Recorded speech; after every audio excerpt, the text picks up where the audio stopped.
देशाच्या राजकारणामध्ये पहिल्यांदा असं घडलंय, भाजपचे आमदार फुटलेत आणि तेही कोणासाठी? मुख्यमंत्री असलेल्या विजय जोशप यांच्यासाठी. होय, आपण बरोबर ऐकतात. भाजप बरोबर असणारे 30 आमदार त्यांना सोडून विजयच्या पक्षात आलेत, म्हणजे TVK पक्षात. जो पक्ष नेहमी दुसऱ्यांचे आमदार खासदार फोडण्यामध्ये मास्टर माइंड आहे, आज त्याच पक्षाच्या संबंधित असलेले 30 आमदार फुटलेत. पण नेमकं असं अचानक काय घडलंय? भाजपच्या बाजूने असलेले 30 आमदार विजय यांच्या पक्षात का गेले? विजय थलपती यांनी नेमकं असं काय केलंय? चला संपूर्ण सविस्तर माहिती आपण या आजच्या व्हिडिओमधून जाणून घेऊ. चॅनेलवरती नवीन असाल तर सबस्क्राईब करायला विसरू नका.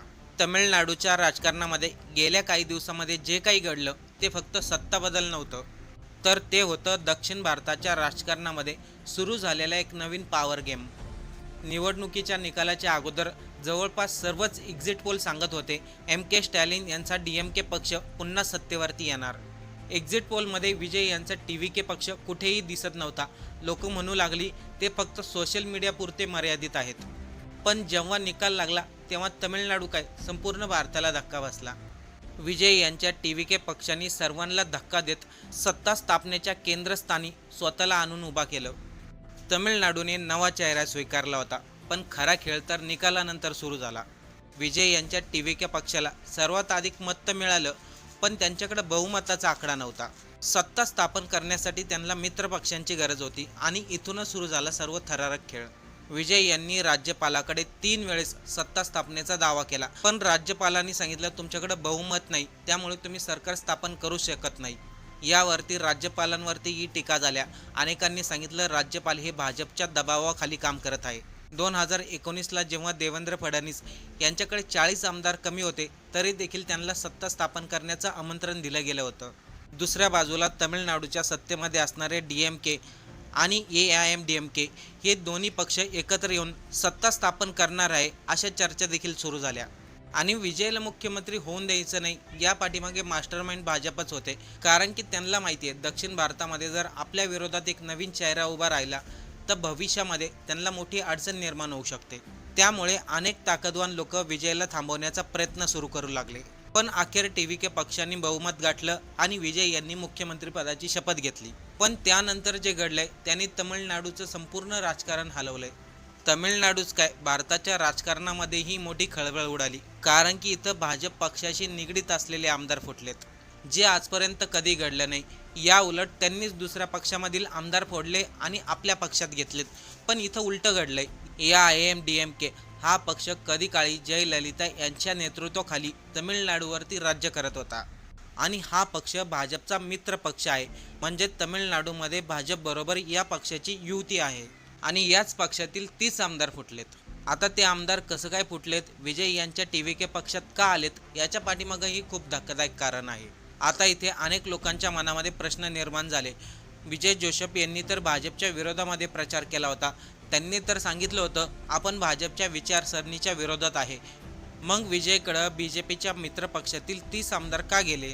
या सर्व पाठीमागं पॉवर कॅल्क्युलेशन असल्याचं सांगितलं जात आहे.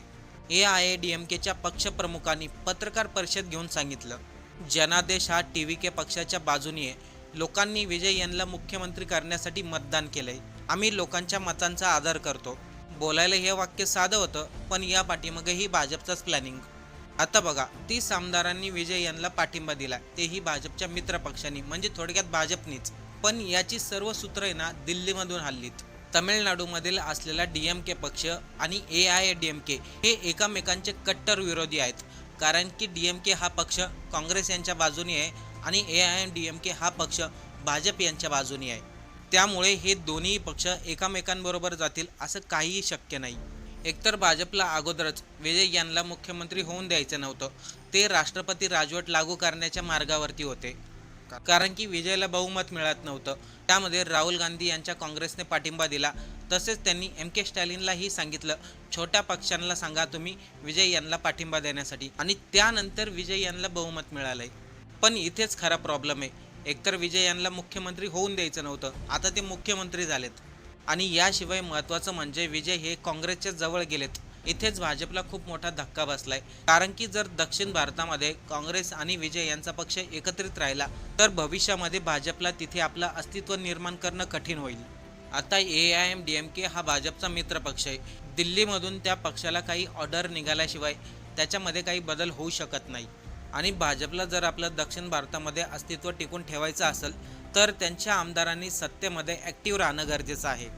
त्यामुळे भाजपच्या मित्रपक्षातील 30 आमदारांनी विजय यांच्या TVK पक्षाला पाठिंबा दिला असं बोललं जाते. पण याचं दुसरं कारण देखील आहे. हा फक्त भाजपचाच प्लॅनिंग नाही, तर विजय यांना मिळालेल्या एवढ्या मोठ्या विजयाचा खेळ आहे. आता ते कसं काय ते बघा AIMDMK हा पक्ष भाजपचा मित्र पक्ष आहे, पण गेल्या अनेक निवडणुकांमध्ये त्यांना फारसं काही यश मिळालेलं नाही. दिवसांदिवस त्यांचा पक्ष कमजोर होत गेलाय. त्यामुळे पक्षामधील आमदारांना वाटू लागलं आता आपल्या या पक्षामध्ये काही खरं नाही. दुसरीकडे विजय यांना लोकांनी स्वीकारलंय. विजयला जो जनाधार मिळालाय ते पाहून आमदारांनाही वाटलं भविष्यामध्ये आपलं काही चांगलं व्हायचं असेल तर विजय यांच्याकडेच होईल. राजकारणामध्ये एक गोष्ट कायम दिसते, जिथे सत्ता तिथे लोक पळतात. म्हणूनच भाजपचा मित्र पक्ष असलेला AIMDMK मधील 30 आमदार विजय यांच्या TVK पक्षात गेलेत. विशेष म्हणजे बंडखोर आमदारांनी भाजपबरोबर संबंध ठेवण्यास नकार दिलाय. कारण की विजयने निवडणूक आणि प्रचारादरम्यान भाजपवरती जोरदार हल्ले केले होते. विजयने स्पष्टपणे BJPला आपला राजकीय विरोधक घोषित केलं होतं. त्यामुळे विजय यांच्या TVK पक्षाबरोबर जायचं असेल तर BJP पासून दूर राहणं गरजेचं आहे. म्हणूनच AIMDMKने NDA पासून स्वतःला दूर केलं. आत्ता झालेल्या निवडणुकीमध्ये AIMDMK या पक्षाला एकूण 47 जागा मिळाल्या. त्यामधील 30 आमदार फुटलेत. पक्ष फुटण्यासाठी 2/3 म्हणजे 32 आमदारांची गरज असते. म्हणजे आणखीन 2 आमदार त्यांच्याबरोबर आले नाहीत तर त्यांच्यावरती कायदेशीर कारवाई होऊ शकते. त्यामुळे पुढचे काही दिवस तमिळनाडूच्या राजकारणामध्ये अत्यंत महत्त्वाचे मानले जात आहेत. विजय यांनी विधानसभेमध्ये ज्या व्यक्तीला अनुभव आहे त्याच व्यक्तीला स्पीकर बनवलं. आता या सगळ्याच्या मध्यभागी उभा आहे एक अभिनेता आणि एक आत्ता झालेला मुख्यमंत्री. विजय फक्त मुख्यमंत्री झाले की दक्षिण भारतामध्ये एक नवीन चेहरा म्हणून ते राजकारणात पुढे येतील. कारण की मुख्यमंत्री पदाची शपथ घेतल्यानंतर अवघ्या 3 दिवसामध्ये 30 आमदार त्यांच्या बाजूने उभं राहणं ही काही साधी गोष्ट नाही. आपल्याला या सर्वांबद्दल काय वाटतंय? भाजपचा मित्रपक्ष असलेला AIMDMK मधील 30 आमदार विजय यांच्या बाजूने का गेलेत? या पाठीमागं भाजपचा काही प्लॅनिंग असू शकतो का, की विजयची लोकप्रियता आहे? विजय भविष्यामध्ये दक्षिण भारतामध्ये भाजपसाठी मोठं आव्हान ठरू शकतात का? या सर्वांवरती आपल्याला काय वाटतंय एक कमेंट करून नक्की सांगा.